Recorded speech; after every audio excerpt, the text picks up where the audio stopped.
ठीक है, कोई जिज्ञासा नहीं है, इसलिए हम आगे का स्वाध्याय प्रारंभ कर रहे हैं। चैप्टर 7 और सूत्र संख्या 39। पद चल रहा है स्वर मंडल पद। इसमें स्वरों के बारे में जानकारी है। जो व्यक्ति गीत गाने में या गीत सुनने में इंटरेस्ट रखते हैं, उनके लिए ये कुछ बातें काम की हो सकती हैं। 7 प्रकार के स्वर होते हैं: षडज, ऋषभ, गांधार, मध्यम, पंचम, धैवत और निषाद। तो ये स्वरों के नाम हैं। अलग अलग लैंग्वेजेज में अलग अलग तरह से भी और सिखाया जाता है। जैसे सारे गामा पादा निसा, ये एक साथ स्वर जो बोले जाते हैं, इनको बोलने का अलग अलग तरीका होता है, कहाँ से उच्चारण होता है, ये सब बातें आगे के सूत्रों में कुछ हमें जानने को मिलेगी। तो नेक्स्ट 40 नंबर सूत्र में है, इन 7 स्वरों के 7 स्वर स्थान है। मतलब स्वर स्थान का मतलब जहां से वो स्वर जनरेट होते हैं, उच्चारण स्थान होता है, वैसे ही स्वर स्थान। षडज का स्थान जिह्वा का अग्रभाग, जीभ का जो आगे का हिस्सा होता है वो षडज स्वर का स्थान है। उसके बाद जो दूसरा स्वर है ऋषभ, उसका स्थान है वक्ष, वक्ष मतलब सीना। तीसरा गांधार यानी कंठ, गांधार स्वर का स्वर स्थान कंठ है। फिर मध्यम स्वर का जिह्वा का मध्य भाग, जो जीभ होती है उसका जो मिडिल भाग है वो उसका स्वर स्थान है, वहां से वो स्वर जनरेट होता है। पंचम का नासा मतलब नाक, पंचम स्वर का। उसके बाद छठा जो स्वर है धैवत, उसका है दांत और होठ का संयोग। और 7वां स्वर निषाद, जिसका स्थान है मूर्धा, सिर भी कह सकते हैं। मूर्धा एक्चुअली अपने मुंह में जो एकदम टॉप हिस्सा होता है ऊपर की तरफ, यहाँ, तो ये जो हिस्सा है वो मूर्धा कहलाती है। इसमें एक्चुअली वाइब्रेशन सिर से आते हैं। तो जैसे ट ठ ड ढ ण, इनका उच्चारण भी मूर्धा से ही होता है। तो उस तरह से हम थोड़ा समझ सकते हैं। तो ये 7 स्वर के स्थान हैं जहां से स्वरों का उच्चारण होता है। उसके बाद जीव निश्चित स्वर 7 है। अब जीवों के यहाँ एग्जाम्पल्स है, कौन सा स्वर कौन सा जीव बोलता है। जैसे मयूर मतलब मोर, पिकॉक, वो षडज स्वर में बोलता है, उसका जो स्वर होता है वो षडज होता है। इसी प्रकार से कुक्कुट का ऋषभ स्वर, हंस का गांधार स्वर, गवेलक का मध्यम स्वर और बसंत में कोयल पंचम स्वर में बोलती है। क्रोच और सारस ये देवत धैवत स्वर में ये बोलते हैं। और हाथी का जो स्वर है वो निषाद स्वर है। उसके बाद है अजीव निश्चित स्वर। अब ये 7 तो बताए जीवों के जो नेचुरल वॉइसेज है उसमें कौन से स्वर से वो उनकी आवाज मैच होती है, वो बात थी। अब यहाँ पे अजीव निश्चित में वाद्य यंत्रों की बात आएगी, कौन सा वाद्य यंत्र किस स्वर से कौन सा स्वर निकलता है। तो मृदंग जो है उससे षडज स्वर निकलता है। फिर एक बाजा है गोमुखी निरसंगा नामक बाजा, उससे ऋषभ स्वर निकलता है। शंख से गांधार स्वर, चल्लरी झांझ से मध्यम स्वर, 4 चरणों पर प्रतिष्ठित गोधिका से पंचम स्वर निकलता है। ढोल से धैवत स्वर निकलता है और महाभैरी से निषाद स्वर निकलता है। इन 7 स्वरों के स्वर लक्षण 7 हैं। अब है ना, जो व्यक्ति जिस स्वर का होता है, मतलब जब कोई व्यक्ति बोलता है ना तो उसका भी एक कोई स्वर प्रधान होता है कि उसकी आवाज उस तरह की होती है। तो जिस व्यक्ति में जिस स्वर की प्रधानता होती है, अब षडज स्वर वाले व्यक्ति, उनकी बात आ रही है जिसकी प्रधानता षडज स्वर है, मतलब पहला जो स्वर है वो जिसमें प्रधान होता है, वे व्यक्ति आजीविका पाते हैं, उनका प्रयत्न निष्फल नहीं होता, उनके गाय मित्र पुत्र मतलब गायें होती हैं, वो काऊ, फ्रेंड्स एंड सन वो होते हैं, स्त्रियों को वो प्रिय होते हैं। अब जैसे वो ज्योतिष के बारे में आता है ना कि जिसकी ये राशि है उसके आज आज का दिन उनका अच्छा निकलेगा, आज उनको कुछ अच्छी चीज मिलने का योग है। इसी तरह से समझिए स्वर विज्ञान है ये, जिसका जैसा स्वर है उसके अकॉर्डिंगली। वैसे ये स्वर विज्ञान भी 2 तरह के होते हैं। एक तो जो नाक से हम श्वास लेते हैं ना, कौन सा स्वर चल रहा है, मतलब लेफ्ट नोज से श्वास आ रही है कि राइट नोज से, उसके बेसिस पर भी एक स्वर विज्ञान होता है। यहाँ पर जो गीतों के स्वर होते हैं उन स्वरों की बात है, जिसकी आवाज जिस तरह की होती है उनके लक्षण बताए गए हैं। उन व्यक्तियों में सामान्यतया ये बात होती है, ऐसा नहीं कि ये लक्षण वाले व्यक्ति में कंप्लीटली ऐसा ही होगा, बट मोस्टली अधिकांशतया इस तरह की बात होती है। अब दूसरे स्वर की व्यक्ति की बात है, ऋषभ स्वर वाले व्यक्ति, उनको ऐश्वर्य, सेनापतित्व, धन, वस्त्र, गंध, आभूषण, स्त्री, शयन और आसन प्राप्त होते हैं। फिर तीसरे स्वर के व्यक्ति गांधार स्वर। गांधार स्वर वाले व्यक्ति गाने में कुशल, श्रेष्ठ जीविका वाले, कला में कुशल, कवि, प्राज्ञ और विभिन्न शास्त्रों के पारगामी होते हैं। उसके बाद चौथा जो मध्यम स्वर है, उस स्वर वाले व्यक्तियों के बारे में है कि वे व्यक्ति सुख से जीते हैं, खाते पीते हैं और दान देते हैं। पंचम स्वर वाले व्यक्ति राजा, शूर, संग्रहकर्ता और अनेक गणों के नायक होते हैं। धेवत स्वर वाले व्यक्ति कलह प्रिय, पक्षियों को मारने वाले तथा हिरणों, सूअरों और मछलियों को मारने वाले होते हैं। सातवां निषाद स्वर वाले व्यक्ति चांडाल, फांसी देने वाले, मुट्ठीबाज, बॉक्सर, विभिन्न पाप कर्म करने वाले, घातक और चोर होते हैं। तो अंतिम 2 स्वर वाले व्यक्तियों को नेगेटिव बताया गया है, प्रथम 5 स्वर के व्यक्ति उनमें अच्छी बातें बताई गई हैं। अब आगे हैं, इन 7 स्वरों के 3 ग्राम हैं। ग्राम का मतलब होता है गांव। यहाँ पर समूह से मतलब है संवादी स्वरों के समूह को ग्राम कहा जाता है। संवादी स्वर का मतलब जो सिमिलर होते हैं, एक जैसे जो स्वर होते हैं उनका एक समूह होता है। मतलब स्वरों में बहुत डीपनेस है, मतलब ऐसा नहीं कि खाली ये 7 ही स्वर है। अब उनसे मिलते जुलते भी अनेक स्वर होते हैं, उनका एक ग्रुपिंग होता है। एक ग्रुप के जो स्वर होते हैं वो अलग अलग ग्राम में डिवाइड हो जाते हैं। तो ऐसे टोटल 3 ग्राम हैं, षडज ग्राम, मध्यम ग्राम, गांधार ग्राम। ये जो 7 स्वर है उन्हीं में से 3 लिए गए हैं। इनके अगर हम नाम पुनः देखें तो षडज, उसके बाद ऋषभ को छोड़ दिया गया, फिर गांधार लिया और फिर मध्यम लिया, मतलब पहला, तीसरा और चौथा। ये जो 3 स्वर है उन्हीं के आधार पर उनकी ग्रुपिंग कर दी गई है और वो ग्रुपिंग से मतलब ग्राम बन जाता है। 3 ग्राम हो गए, षडज ग्राम, मध्यम ग्राम और गांधार ग्राम। अब इन ग्रामों की मूर्छन्याएं होती है। मूर्छन्याएं का मतलब क्या होता है, जैसे 7 स्वर होते हैं ना, तो उनमें एक सीरियल होता है आरोह और अवरोह का, मतलब एक सीरीज होती है। एक कैटेगरी के स्वरों में ये पहला स्वर है, ये दूसरा, तीसरा, चौथा, पांचवा। जब गीत गाते हैं ना तो स्वर को कभी ऊंचा करते हैं, कभी नीचा करते हैं, तो वो एक सीरीज में करना होता है, तो उसे कहते हैं मूर्छन्याएं। तो यहाँ पर इन तीनों ही ग्राम की 7-7 मूर्छन्याएं भी दी गई हैं। षडज ग्राम की मूर्छन्याएं 7 है, मंगी, कौरविया, हरित, रजनी, सारकांता, सारसी और शुद्ध षडजा।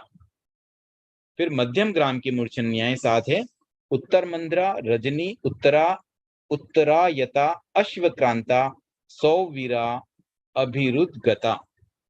और अंतिम जो गांधार ग्राम है उसकी मूर्छन्याएं भी 7 हैं, नंदी, शुद्रिका, पूर्का, शुद्ध गांधारा, उत्तर गांधारा, सुष्ठुतर आयामा, उत्तरायता, कोटिमा।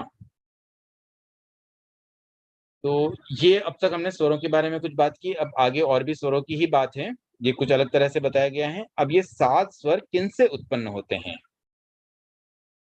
गीत की योनि, जाति क्या है, उसका उच्छ्वास काल कितना है, उसके आकार कितने होते हैं, 7 स्वर नाभि से उत्पन्न होते हैं। सबसे पहले तो ये कहाँ से उत्पन्न होते हैं? अब यहाँ बहुत सारे प्रश्न किए गए हैं।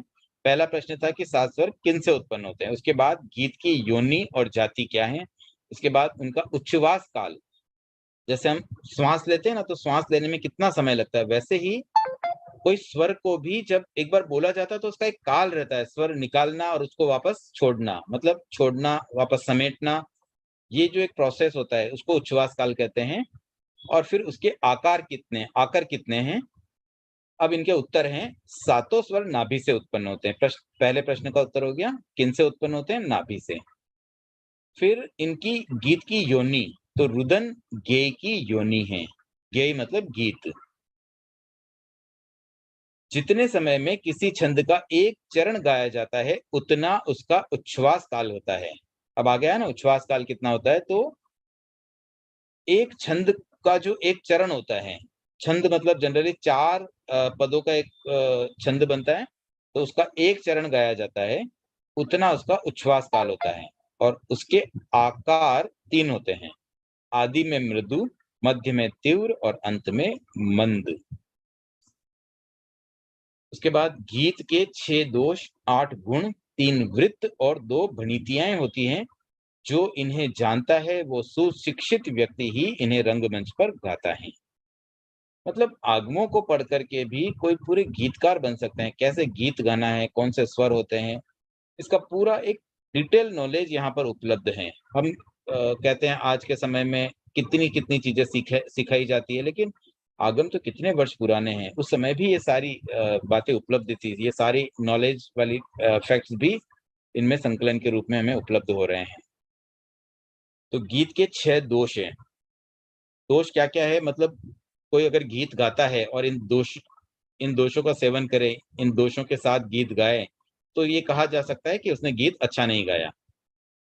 पहला दोष है भीत, भयभीत होते हुए गाना। कभी-कभी कोई नए-नए सिंगर्स होते हैं ना, थोड़ा डर के साथ गाते हैं, तो भयभीत नहीं होना चाहिए। तो भयभीत होकर अगर कोई गा रहा है, तो वो भीत नामक दोष है। उसके बाद है द्रुत, शीघ्रता से गाना। भई समय कम है, भई 2 मिनट का ही समय दिया, फटाफट गा लूँ, वैसा नहीं होता। गीत गाने में जो जितना समय जितना लगेगा चाहिए तो आप पद्य कम कर दो, मतलब 5 पद है तो उसमें से आप 2 पद ही गाओ, लेकिन उसके जो राग है वो राग तो जिस स्पीड से गानी है वही स्पीड होनी चाहिए। उसको आप जल्दी-जल्दी गाओगे तो वो गीत में सही तरह से स्वर बैठेगा नहीं। तो ये उसका दोष है ध्रुत। फिर तीसरा दोष है रस्व, शब्दों को लघु बनाकर गाना। मतलब जिस शब्द में कहीं दीर्घ है तो वहाँ उसको दीर्घ के रूप में ही गाना पड़ेगा। उसको आप शॉर्ट कर दो, लघु बना दो। जैसे आदि लिखा हुआ है और उसको आपने आदि कर दिया तो वो नहीं चल पाता है। उससे राग भी बिगड़ जाएगी और जो शब्द उच्चारित करने हैं उनका उच्चारण भी रॉन्ग हो जाएगा। चौथा है उत्ताल, ताल से आगे बढ़कर या ताल के अनुसार न गाना। अब जैसे म्यूजिक साथ में चलता है, तो म्यूजिक की जो ताल होती है उसके साथ मैच करके गीत गाना चाहिए। अगर उससे मैच नहीं किया तो फिर वो गीत में दोष हो जाएगा, उत्ताल नामक दोष हो जाएगा। 5वां दोष है काक स्वर, कोए की भांति कर्ण कटु स्वर में गाना। फिर अनुनास, ये एक दोष है छठा, जिसमें नाक से गाना। तो जो अच्छे गीतकार बनना चाहें या जो अच्छे गीत गाते हैं, उन्हें भी इन बातों का ध्यान रखना चाहिए कि इन 6 दोषों से बचना चाहिए। उसके बाद 8 गुण हैं गीत के। पूर्ण, स्वर के आरोह और अवरोह आदि परिपूर्ण होना चाहिए। मतलब जितना उसको ऊपर उठाना है, जितना नीचे लाना है, उन स्वरों को, वो प्रॉपर होना चाहिए। बीच में नहीं छोड़ सकते, बीच में अगर छोड़ा तो वो ठीक नहीं है। तो ये उसका गुण है, अगर वो पूर्ण आरोह और अवरोह के साथ गाएँगे, तो वो गीत और मधुर बन जाता है। रक्त, गाए जाने वाले राग से परिष्कृत होना। मतलब उससे जो गा रहे हैं ना, उसके भाव भी सामने आने चाहिए। मतलब भाव कुछ अलग चल रहे हैं और हम कुछ और गा रहे हैं, तो उसके साथ भावों को जोड़ना, ये रक्त के अंतर्गत आ जाता है। फिर अलंकृत, विभिन्न स्वरों से सुशोभित होना। व्यक्त, स्पष्ट स्वर वाला होना। स्वर एकदम स्पष्ट होना चाहिए, क्लियर होना चाहिए। अविगुष्ट, नियत और नियमित स्वर युक्त होना। मधुर, मधुर स्वर युक्त होना। सम, ताल वीणा आदि का अनुगमन करना, जो भी लय और ताल के साथ में मैच करके गाना। सुकुमार, ललित, कोमल, लय युक्त होना। तो ये 8 गुण थे। अब उनके और 8 गुण बताए गए हैं। गीत के ये 8 गुण और हैं, मतलब एक्स्ट्रा 8 गुण और बताए गए हैं। उरो विशुद्ध, जो स्वर वक्ष में विशाल होता है। कंठ विशुद्ध, जो स्वर कंठ में नहीं फटता। शिरो विशुद्ध, जो स्वर सिर से उत्पन्न होकर भी नासिका से मिश्रित नहीं होता। मृदु, जो राग कोमल स्वर से गाया जाता है। रिबित यानी कि गोलना, बहुत आलाप के कारण खेल सा करते हुए स्वर। पदबद्ध, गेय पदों से निबद्ध रचना। फिर समताल पदोत्क्षेप, जिसमें ताल, जांज आदि का शब्द और नर्तक का पाद निक्षेप ये सब सम हो, एक दूसरे से मिलते हो। और फिर 8वां है सप्त स्वर सीभर, जिसमें सातों स्वर तंत्री आदि के सम हो। अब गेय पदों के 8 गुण इस प्रकार हैं। निर्दोष होना चाहिए, 32 दोषों से रहित होना चाहिए, सारवत होना चाहिए, अर्थ युक्त होना चाहिए, हेतु युक्त होना, कोई पर्पज भी होना चाहिए। कोई भी गीत गा रहे हैं तो कुछ उसका मीनिंग होना चाहिए, कुछ उसका पर्पज होना चाहिए। अलंकृत, काव्य के अलंकारों से युक्त होना। उपनीत, उपसंहार युक्त होना, कोई सार निकलना चाहिए, सारांश सहित हो। सोपचार, कोमल, अविरुद्ध और अलज्जनीय का प्रतिपादन करना अथवा व्यंग या हंसी युक्त होना। मित, पद और उसके अक्षरों से परिमित होना। मधुर, शब्द, अर्थ और प्रतिपादन की दृष्टि से प्रिय होना। वृत्त, छंद 3 प्रकार का होता है। सम, जिसमें चरण और अक्षर सम हो, 4 चरण हो और उनमें लघु गुरु अक्षर समान हो। तो जो छंद होते हैं ना, जैसे दोहे टाइप के जो छंद होते हैं जिसमें 4 पद होते हैं, तो उसमें प्रत्येक जो चरण है उसके अक्षर एक जैसे होने चाहिए। अक्षर का मतलब जो शब्द कोई बना तो उन शब्दों में अक्षर होते हैं, तो कहीं पर आधा अक्षर होगा, कहीं पे पूरा अक्षर होगा। उनकी जब हम काउंटिंग करेंगे तो चारों ही चरणों के अक्षर समान हो तो उसको हम सम छंद कहते हैं। उसके बाद अर्ध सम होता है, जिसमें चरण या अक्षरों में से कोई एक सम हो, या तो 4 चरण या तो 4 चरण हो या विषम चरण होने पर भी उनमें लघु गुरु अक्षर समान हो, ये अर्ध सम है। और एक होता है सर्व विषम, जिसमें चरण और अक्षर सभी विषम हो, मतलब चारों ही चरणों के अक्षर अलग अलग है। किसी में 12 अक्षर है, किसी में 11 है, किसी में 13 है, किसी में 14, इस तरह से सर्व विषम छंद होते हैं। भणितियां, गीत की भाषाएं 2 होती है, संस्कृत और प्राकृत। ये दोनों प्रशस्त और ऋषि भाषित हैं। ये स्वर मंडल में गाई जाती है। अब कुछ और प्रश्न है। मधुर गीत कौन गाती है? परुष और रूखा गीत कौन गाती है? चतुर गीत कौन गाती है? विलंब गीत कौन गाती है? द्रुत शीघ्र गीत कौन गाती है? विस्वर गीत कौन गाती है? श्यामा स्त्री मधुर गीत गाती है। अब इसके उत्तर आ रहे हैं। तो पहला प्रश्न क्या था? मधुर गीत कौन गाती है? तो उसका उत्तर है श्यामा स्त्री। उसके बाद में परुष और रूखा गीत कौन गाती है? तो काली स्त्री। उसके बाद में चतुर गीत केशी स्त्री, फिर विलंब गीत काणी स्त्री, और द्रुत गीत गाती है अंधी स्त्री। उसके बाद विस्वर गीत का प्रश्न था, तो पिंगला स्त्री विस्वर गीत गाती है। अब इसमें सप्त स्वर सीभर की व्याख्या इस प्रकार है। तंत्री सम, तंत्री स्वरों के साथ साथ गाया जाने वाला गीत। ताल सम, ताल वादन के साथ गाया जाने वाला गीत। पाद सम, स्वर के अनुकूल निर्मित गेय पद के अनुसार गाया जाने वाला गीत। लय सम, वीणा आदि को आहत करने पर जो लय उत्पन्न होती है उसके अनुसार गाया जाने वाला गीत। गृह सम, वीणा आदि के द्वारा जो स्वर पकड़े उसी के अनुसार गाया जाने वाला गीत। निश्वसितोच्छ्वासित सम, सांस लेने और छोड़ने के क्रम का अतिक्रमण न करते हुए गाया जाने वाला गीत। संचार सम, सितार आदि के साथ गाया जाने वाला गीत। इस प्रकार गीत स्वर तंत्री आदि से संबंधित होकर 7 प्रकार का हो जाता है। 7 स्वर, 3 ग्राम और 21 मूर्छन्याय हैं। प्रत्येक स्वर 7 तानों से गाया जाता है, इसलिए उसके 49 भेद हो जाते हैं। इस प्रकार स्वर मंडल समाप्त होता है। ये पूरा स्वर मंडल के बारे में विश्लेषण हमने देखा। वैसे जो गीत आदि गाने में एक्सपर्ट है उन्हें शायद काफी कुछ जानकारियां होगी, या शायद न भी हो, तो इससे अगर वो और मैच करके करेंगे तो अपनी प्रतिभा, अपनी कला में और ज्यादा निखार भी आ सकता है। मैं वैसे गीत के लिए बहुत ज्यादा स्पेशलिस्ट नहीं हूँ, क्योंकि मैं गीत आदि कम ही गाता हूँ, इसलिए मैं बहुत ज्यादा नॉलेज भी नहीं रखता हूँ। पहली बार ही ये सब पढ़ने में आया है, तो जितना पढ़ा है उसे ध्यान में रखते हैं, और जब कभी गीत आदि गाने का प्रसंग आए तो इसे प्रैक्टिकली भी इम्प्लीमेंट करने का प्रयास करें, तो और सुंदर क्रम बन सकता है। अब आगे का पद है काय क्लेश पद। काय क्लेश के 7 प्रकार हैं।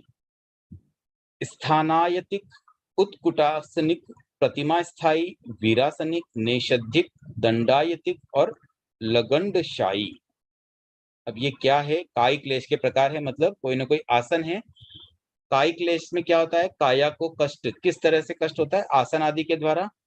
तो इनका थोड़ा सा अर्थ समझ लेते हैं। पहला जो है स्थानायतिक, इसमें कायस्थ सर्ग में स्थिर होने वाला जो कार्य होता है। कायस्थ सर्ग की मुद्रा में जब हम स्थिर हो जाते हैं, चाहे खड़े खड़े, चाहे बैठे बैठे, चाहे लेटे लेटे, लेकिन एक बार स्थिर होना होता है, तो वो पहले प्रकार में आ जाता है। दूसरा है उत्कुट, उत्कुट आसनिक। उत्कुट नामक एक आसन होता है, जिसमें एक एक पर्टिकुलर वो मुर्गे टाइप का होता है। उसमें मतलब बैठा पैरों पर बैठा जाता है और हिप्स को ऊंचा रखा जाता है, जमीन पे टिकाया नहीं जाता है, उस तरह का एक आसन है। उसके बाद है प्रतिमा स्थायी। इसमें ना प्रतिमा की विविध मुद्राएं हैं। प्रतिमाएं जब करते हैं ना, तो उसमें बहुत सारी मुद्राएं आती है, तो वो सारी चीजें इसमें समाहित हैं तीसरे वाले कायक्लेश के भेद में। चौथा है वीरासनिक, वीर आसन। वीरासन किसको बोलते हैं? जब कोई राजा सिंहासन पे बैठा हो, या हम एक सिंपल एग्जांपल है, हम जैसे चेयर पे बैठे हो और चेयर को हटा लिया जाए और उसी उसी मुद्रा में हमें रहना है, मतलब चेयर नीचे नहीं है फिर भी हमें वहीं पर स्थिर रहना है। तो इसमें बहुत ये वीरता वाला काम है, इसलिए इसको वीरासन कहते हैं। हर कोई नहीं कर पाता, इट्स वेरी टफ जॉब, बहुत प्रेशर आता है पैरों पर। उसके बाद पांचवा है नेषाधिक। निषध्या के 5 प्रकार हमने 5वें चैप्टर में ऑलरेडी पढ़े थे। उसमें कुतकुटुक है पहला, तो जो ऑलरेडी इसमें सेकंड जो प्रकार आया है उसमें ऑलरेडी आया हुआ है निषध्या का पहला भेद। तो उसके बाद गोदुहिका, संपादपुता, एक होता है पद्मासन और 5वां है अर्ध पद्मासन। तो ये 5 निषेधिक जो है वो इसमें 5वें वाले प्रकार में आ जाते हैं। उसके बाद छठा है दंडायतिक। दंडायतिक में क्या होता है? दंड की तरह लेट जाना, मतलब जैसे एक डंडा पड़ा हुआ ना, वैसे हम भी लेट जाएं, पूरे पैर को सटा करके एकदम सिंपल सा लेट जाना है। फिर अंतिम जो है लगंडशाही। इसमें एडी और सिर ये दोनों तो जमीन पर रहे, मतलब जैसे हम लेट गए और एडी और सिर को जमीन पर रखना, बाकी पूरे पोर्शन को ऊपर उठा लेना हवा में। तो ये भी थोड़ा सा एक टफ टास्क कह सकते हैं। तो ये सब काय क्लेश के 7 प्रकार के अंतर्गत आते हैं। उसके आगे क्षेत्र, पर्वत, नदी आदि। अब ये सारे जम्बू द्वीप और लोक से संबंधित पद आ गए हैं। तो सबसे पहले तो जम्बू द्वीप की बात आएगी, फिर उसी के सिमिलरली धातकी खंड और अर्ध पुष्कर, वहां पर भी यही सारी बातें सेम मिलती हैं। पहले हम जम्बू द्वीप की बातें समझ लेते हैं, जो 7 से संबंधित है, 7 संख्या से। 7 वर्ष और क्षेत्र हैं, इन्हें वर्ष भी कहते हैं, क्षेत्र भी कहते हैं। 7 क्षेत्र है जम्बू द्वीप में: भरत, ऐरवत, हेमवत, हिरण्यवत, हरिवर्ष, रम्यक वर्ष और महाविदेह। जम्बू द्वीप में 7 वर्षधर पर्वत है, वर्षधर पर्वत भी 7 है: शुद्र हिमवान, महाहिमवान, निषद, नीलवान, रुक्मी, शिखरी और मंदर।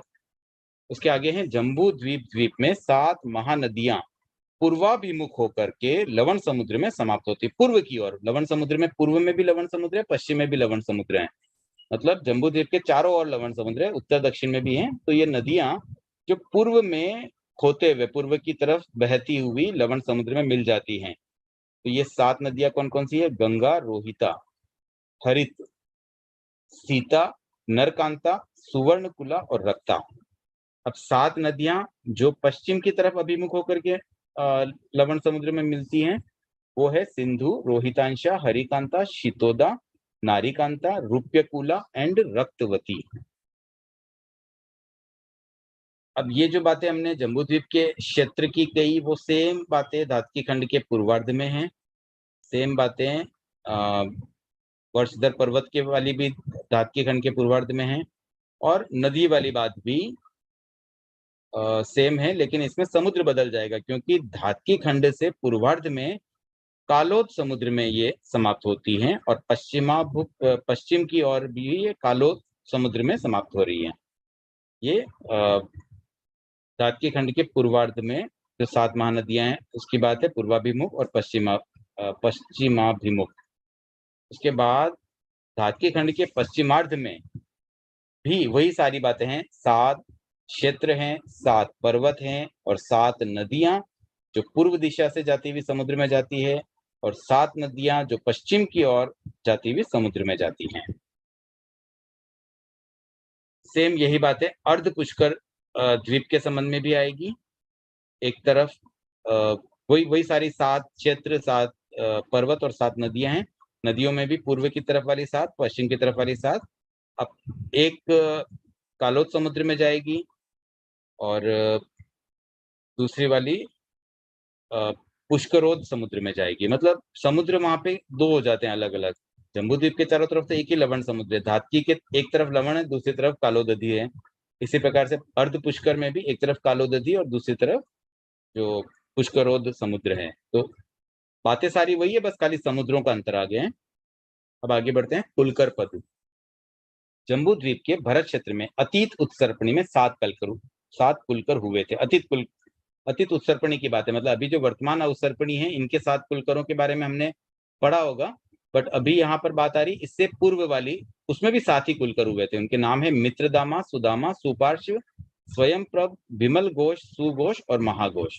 उसके बाद अब बात आ रही है यहाँ पे वर्तमान अवसर्पणी के 7 कुलकरों की। तो विमल वाहन, चक्षुष्मान, यशस्वी, अभिचंद्र, प्रसेनजीत, मरुदेव और नाभि। पढ़े हुए भी होंगे आपके मोस्टली ये 7 कुलकरों के नाम जो वर्तमान वाले हैं। उसके बाद उनकी वर्तमान वाले कुलकरों की 7 भार्याएं थी, मतलब उनकी वाइफ, पत्नियां। चंद्रयशा, चंद्रकांता, सुरूपा, प्रतिरूपा, चक्षुष्कांता, श्रीकांता और मरुदेवी। माता मरुदेवी जो है वो नाभि की पत्नी थी, और ये जो अंतिम कुलकर थे वो भगवान ऋषभ के पिता थे। जम्बू द्वीप के भरत क्षेत्र में आगामी उत्सर्पणी, अब जो आने वाली उत्सर्पणी उसमें भी 7 कुलकर होंगे। उनके नाम दिए गए हैं मित्रवाहन, सुभौम, सुप्रभ, स्वयंप्रभ, दत्त, सूक्ष्म और सुबंधु। विमल वाहन कुलकर के 7 प्रकार के वृक्ष निरंतर उपभोग में आते थे। कौन कौन से थे वो? मदांगक, भृंग, चित्रांग, चित्ररस, मन्यंग, अनंगनक, कल्प वृक्ष। ये 7 वृक्ष उनके काम में आते थे। उसके बाद एक सूत्र है दंड नीति के 7 प्रकार। जो दंड नीतियां प्राचीन काल से अब तक चली आई हैं, उन सबका एक संक्षिप्त विश्लेषण 7 प्रकारों में दिया गया है। सबसे पहले हाकार, हाँ तूने ये क्या किया, बस इतना सा कह देना भी एक दंड था। माकार, आगे ऐसे मत करना। उसके बाद धिक्कार में थोड़ा और टफ हो जाता है, धिक्कार है तुझे, तूने ऐसा किया। और उसके बाद है परिभाष, थोड़े समय के लिए नजर बंद करना, या फिर क्रोधपूर्ण शब्दों में कह देना कि यहीं बैठ जाओ। अब यहीं बैठ जाओ मतलब थोड़ी देर के लिए तो वहीं बैठना हो गया। ये भी एक प्रकार की दंड नीति है। उसके आगे है मंडल बंद, नियमित क्षेत्र से बाहर न जाने का आदेश देना। मतलब एक एरिया बता दिया भी, जैसे आपको मान लीजिए आप मुंबई में रहते हैं तो मुंबई से बाहर नहीं जा सकते हो, वैसा आदेश वो मंडल बंद है। उसके बाद चारक, जिसमें कैद में डाल देना, जेल जिसे कहते हैं आधुनिक संदर्भ में। और अंतिम है 6 विच्छेद, हाथ पैर आदि काटना। तो ये 7 दंड नीतियां हैं। इसके बाद है चक्रवर्ती रत्न पद। प्रत्येक चतुरंत चक्रवर्ती राजा के 7 एकेंद्रीय रत्न होते हैं। अच्छा, यहाँ पर मैं एक बात कहना चाहूंगा, इससे पूर्व भी ये शब्द आया था चाउरंत या चतुरंत। चतुरंत के लिए मैंने ऐसा कहा था कि वो चारों गतियों का अंत करके मोक्ष जाएंगे, वैसे चक्रवर्ती को चतुरंत कहा गया है। यहाँ पर एक थोड़ी सी मेरी मिस्टेक थी, धारणा इसे सही कर दें। किसी अपेक्षा से वो बात भी ठीक हो सकती है, लेकिन क्योंकि यहाँ शब्द आया प्रत्येक चतुरंत चक्रवर्ती, मतलब सभी चक्रवर्तियों की यहाँ बात आ रही, सभी चक्रवर्ती तो मोक्ष नहीं जाते हैं। तो ये जो चतुरंत शब्द है वो सभी चक्रवर्तियों के लिए विशेषण होता है। और इस विशेषण का आधार ये है कि वो चारों ओर फैला हुआ, उनका साम्राज्य जो होता है वो बहुत बड़ा होता है, 6 खंडों का राज्य होता है उनके पास। तो वो बहुत बड़ा एरिया, मतलब चारों ओर उसका अंत है, हर तरफ फैला हुआ है, वैसा उसका एक मीनिंग होता है। तो यहाँ चतुरंत का अर्थ हर तरफ फैला हुआ समझ सकते हैं। तो जिसका राज्य हर तरफ फैला हुआ है वैसे चक्रवर्ती राजा के 7 एकेंद्रीय रत्न होते हैं। तो ये पहले मैंने कोई बात बताई वो थोड़ी रॉन्ग हो गई थी, मतलब कई बार ऐसी बातें, क्योंकि मैं भी अल्प ज्ञानी हूँ, कभी कोई बात मेरे समझने में भी गलती हो सकती है, तो कोई धारणा में न बैठ जाए, इसलिए जिन्होंने ये अर्थ अपने दिमाग में बिठाया हुआ था उसमें एक करेक्शन अवश्य कर लें, ताकि कम से कम अशुद्धियां न रहे, मतलब हमारी धारणा सही होती जाए। तो यहाँ एकेंद्रीय रत्न की बात की है। इन चक्रवर्ती के रत्न जो होते हैं, 14 रत्न होते हैं, उसमें 7 तो होते हैं एकेंद्रीय रत्न और 7 होते हैं पंचेंद्रीय रत्न। एकेंद्रीय रत्नों में चक्र रत्न, छत्र रत्न, चर्म रत्न, दंड रत्न, असी रत्न, मणि रत्न और कांकणी रत्न, ये सारे उन पदार्थों से बने हुए हैं जो एकेंद्रीय हैं, इसलिए उनको एकेंद्रीय रत्न कहते हैं। उसके बाद चतुरंत चक्रवर्ती राजा के 7 पंचेंद्रीय रत्न होते हैं। ये एक्चुअली सब सजीव मतलब व्यक्ति है, ये मनुष्य है या कोई तिर्यंच गति के जीव हैं जो पंचेंद्रीय योनि के हैं, तो वो रत्न है, इसलिए उनको पंचेंद्रीय रत्न कहा जाता है। जैसे सेनापति रत्न मनुष्य हैं, वो गृहपति रत्न वो भी मनुष्य, वर्धकी, पुरोहित, स्त्री रत्न ये सब मनुष्य हैं। और उसके बाद में अश्व रत्न मतलब घोड़ा, और हस्ती रत्न मतलब हाथी। तो ये इनके विशिष्ट होते हैं ये 7 रत्न। तो ऐसे कुल 14 रत्न है, 7 एकेंद्रीय और 7 पंचेंद्रीय हैं। अब है दुष्मा लक्षण पद। 7 स्थानों से दुष्मा काल की अवस्थिति जानी जा सकती है, मतलब ये काल वर्तमान का दुष्मा है कि सुषमा है, पूरा काल चल रहा है कि अच्छा, इसका पता करने के लिए ये 7 लक्षण हैं। अकाल में वर्षा होना, समय पर वर्षा नहीं होती है, मतलब अकाल में वर्षा हो जाती है, समय पर वर्षा नहीं होती है। असाधुओं की पूजा होती है, साधुओं की पूजा नहीं होती है। व्यक्ति गुरुजनों के प्रति मिथ्या अविनय पूर्ण व्यवहार करता है, मन संबंधी दुख होता है, वचन संबंधी दुख होता है। अगर ये 7 बातें कहीं मिले तो समझ लीजिए वो दुष्माकाल हैं। और संभवतः वर्तमान में तो दुष्माकाल स्पष्ट रूप से दिखाई दे रहा है, ये सब बातें आज हो ही रही है। उसके बाद 7 स्थानों से सुषमा काल की अवस्थिति जानी जाती है। इन 7 बातों से हम, ये जो 7 बातें हमने ऊपर पढ़ी उसी की अपोजिट बातें हैं। अकाल में वर्षा नहीं होती, समय पर वर्षा होती है, असाधुओं की पूजा नहीं होती है, साधुओं की पूजा होती है, व्यक्ति गुरुजनों के प्रति मिथ्या व्यवहार नहीं करता, और मन संबंधी सुख होता है, वचन संबंधी सुख होता है। तो आज के लिए हम अभी इतना ही रखते हैं। 70 सूत्र तक हमने आज किया है। जिज्ञासाएं आमंत्रित है।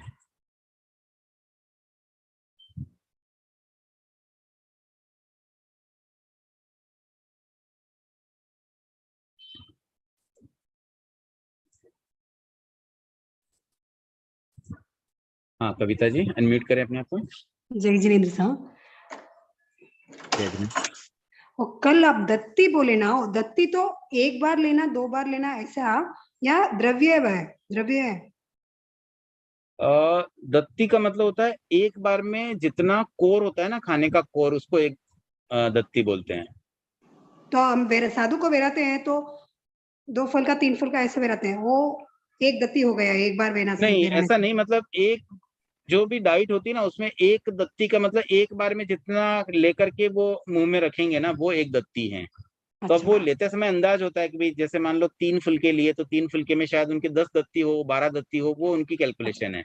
ये वेराने से नहीं होता है, मुंह में लेने से होता नहीं है ना? वेराने से नहीं, वो खाने की डाइट के हिसाब से होता है, एक बार में जितना कोर होता है ना वो। तो जैसे पतला फुल्का है तो हो सकता है एक फुल्के की 2 दत्ती हो जाए, या 3 भी हो सकती है।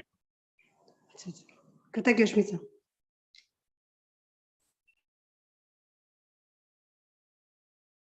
हाँ कंचन जी, अनम्यूट करें अपने आप को। 41 में गैवेलक क्या मतलब हुआ?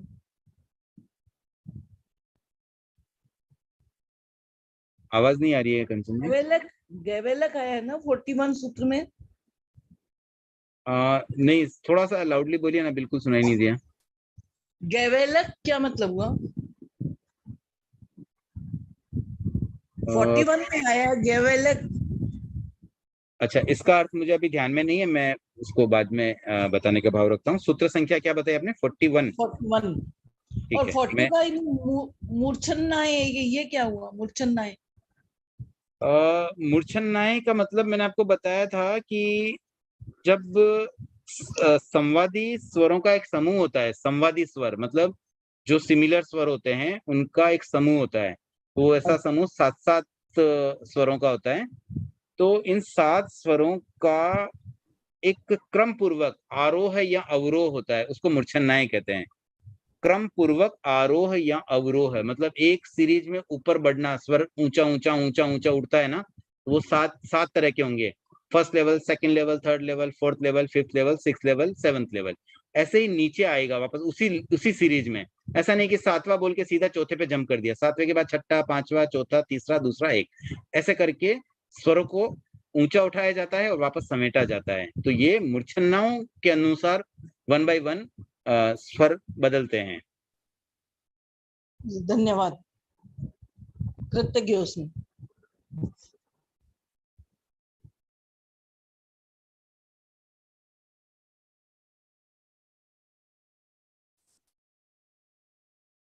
चलिए, आई थिंक अभी समय भी हो गया है और कोई जिज्ञासा शेष नहीं, तो आज के लिए इतना ही रखते हैं। जय जिनेन्द्र, ओम अरहम।